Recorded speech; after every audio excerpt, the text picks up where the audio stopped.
Korean fried chicken তৈরি হবে, তাও আবার ঘরোয়া মশলায়, একদমই ঘরোয়াভাবে। আর খেতে তো হবে মাশাআল্লাহ। কিছু চিকেন ভালোভাবে ধুয়ে পরিষ্কার করে একটু বড় বড় সাইজ করে কেটে নিয়েছি। স্বাদ মতো লবণ ও অল্প একটু মরিচের গুঁড়া দিয়ে দিলাম। সাথে দিয়েছি একটু হলুদের গুঁড়া, জিরা ধনিয়ার গুঁড়া আর 1 চামচের মতো গরম মশলার গুঁড়া। তারপরে 1 টেবিল চামচ আদা রসুন বাটা। এখন অল্প একটু টমেটো সস ও 1 টেবিল চামচের মতো সয়া সস দিয়ে দিচ্ছি। আর দিয়ে দিলাম একটু লেবুর রস। এখন একটা ডিম এখানে দিয়ে দেব। ব্যাস, এবার সব কিছুকে হাত দিয়ে খুব ভালোভাবে মেখে নিতে হবে। এটা মেখে আমি 8-10 মিনিটের জন্য এটাকে রেস্ট দিয়ে রাখবো। এখন ফ্রাইড চিকেন তৈরি করার জন্য একটা সস তৈরি করে নেব। 2 টেবিল চামচ টমেটো সস, 2 টেবিল চামচ প্রাণের যে সুইট চিলি সস আছে সেটা দিয়ে দিয়েছি, আর 2 টেবিল চামচ সয়া সস। এই সসগুলো দিয়ে খুব সুন্দর করে মিক্সড করে নেব। আপনার বাসায় অন্য সসও থাকলে সেটাও ব্যবহার করতে পারেন।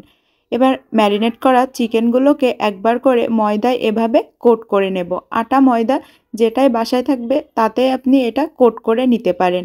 এভাবে আমি সব চিকেনগুলোকে কোট করে নিয়েছি। এখন গরম তেলে এই চিকেন ফ্রাইগুলোকে উল্টে পাল্টে চুলার জাল লো টু মিডিয়াম করে রেখে ভেজে নেব। আর এই চিকেন ফ্রাইগুলোকে কিন্তু একটু সময় নিয়ে ক্রিস্পি করে ভাজতে হবে, যাতে উপরটা অনেক বেশি ক্রিস্পি হয়, যেভাবে আমরা চিকেন ফ্রাইটা ভেজে থাকি। কিন্তু আজকে আমি একটু ভিন্নভাবে কোরিয়ান ফ্রাইড চিকেন তৈরি করব। এভাবেও কিন্তু আপনি এটাকে পরিবেশন করতে পারেন। আমার চিকেন ফ্রাইগুলো প্রায় কালার চলে এসেছে। এখন এটাকে তেল ঝরিয়ে উঠিয়ে রেখে দেব। আর ভিডিওটি যদি আমার পেজ থেকে দেখেন, পেজটা ফলো করার অনুরোধ রইল। ইউটিউব চ্যানেল থেকে দেখলে চ্যানেলটা সাবস্ক্রাইব করে রাখার অনুরোধ রইল। আর একটা প্যানে 1 টেবিল চামচের মতো তেল ও কিছুটা রসুন একদম কুচি করে দিয়ে রসুনটাকে হালকা করে ভেজে নেব।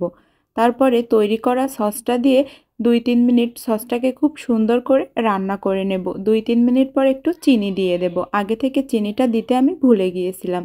এখন 1 টেবিল চামচের মতো চিনি দিয়ে আবারও একটু সুন্দর করে এটাকে রান্না করে নেব 2-3 মিনিট।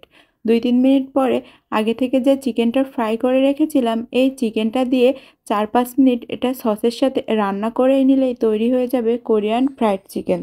রেসিপিটা দেখেই হয়তো বুঝতে পারছেন রেসিপিটা কতটা বেশি সহজ ও কতটা বেশি ইয়াম্মি ও মজাদার হবে। বাসার ছোট থেকে বড় অনেক বেশি পছন্দ করেছিল এই চিকেনের রেসিপিটা। উপর থেকে একটু সাদা তেল দিয়ে পরিবেশন করেছি।